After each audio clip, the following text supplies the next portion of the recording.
ગાંધીધામમાં સંપન્ન થયો 2 દિવસીય કચ્છ ડિસ્ટ્રિક્ટ વાઇબ્રન્ટ કાર્યક્રમ મંત્રીઓ અને ઉદ્યોગપતિઓની વિશેષ ઉપસ્થિતિમાં કરોડોના થયા કરાર। ગાંધીધામમાં સ્થિત doctor Baba Saheb Ambedkar convention centre ખાતે વાઇબ્રન્ટ ગુજરાત ગ્લોબલ સમિટના પૂર્વાર્ધ રૂપે 2 દિવસીય કચ્છ ડિસ્ટ્રિક્ટ વાઇબ્રન્ટ કાર્યક્રમનું ભવ્ય આયોજન કરવામાં આવ્યું હતું।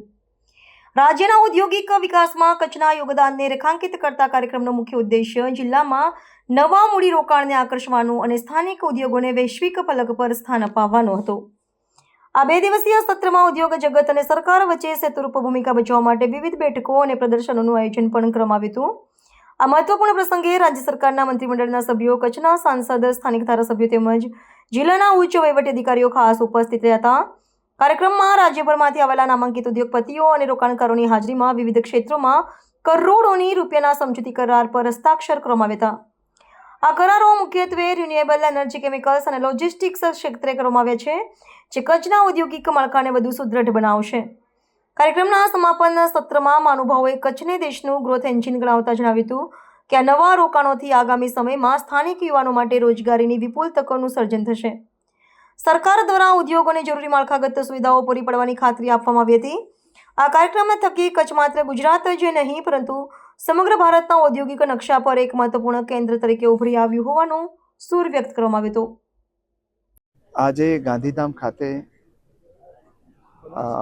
ડિસ્ટ્રિક્ટ લેવલ વાઇબ્રન્ટ સમિટનો કાર્યક્રમ હતો અને એમાં તમામ સ્ટેક હોલ્ડરે ભાગ લીધો અને 450 કરોડની આસપાસના MOU પણ સાઇન થયા।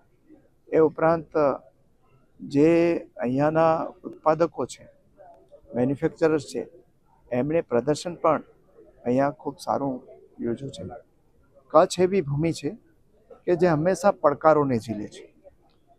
ભૂતકાળની અંદર દાયકાઓ અને સદીઓ સુધી એને કુદરતી આફતોના, એ વાવાઝોડું હોય, ભૂકંપ હોય કે પછી દુષ્કાળ હોય, એમણે જોયા છે અને આ પડકારો સ્વીકાર્યા છે।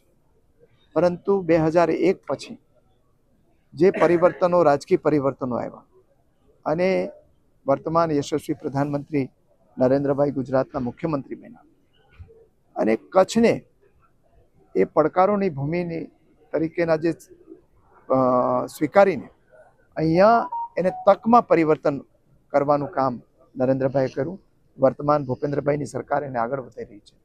એને કારણે કચ્છના જે બંદરો છે એના ઉપર 40% જેટલો કાર્ગો, આજે દેશનો 40% જેટલો કાર્ગો હેન્ડલ થાય છે અને કચ્છ રિન્યુએબલ એનર્જીનું હબ બની ચૂક્યું છે।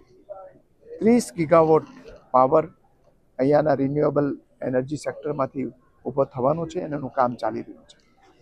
એ ઉપરાંત કચ્છની અંદર ખેતી હોય, પશુપાલન હોય, ગૃહ ઉદ્યોગ હોય, એની બધી જ તકો અહીંયા પડેલી છે। વિશાળ ભૂમિ છે, મિનરલ છે, દરિયા કિનારો છે, પવન છે, સૂર્ય ઉર્જા છે। આ બધાનો ઉપયોગ કરીને કચ્છમાં જે અગાઉ માઇગ્રેશન થતું હતું એની જગ્યાએ અત્યારે રિવર્સ માઇગ્રેશન શરૂ થયું છે અને વર્તમાન ભૂપેન્દ્રભાઈ પટેલની સરકાર છે, કચ્છને જે નરેન્દ્રભાઈએ શરૂઆત કરી હતી એને આગળ લઈ જવાનું કામ એ કરી રહી છે। ત્યારે કચ્છની અંદર આજે તમામ ક્ષેત્રના ઉદ્યોગો આવી રહ્યા છે। ખૂબ આનંદની વાત છે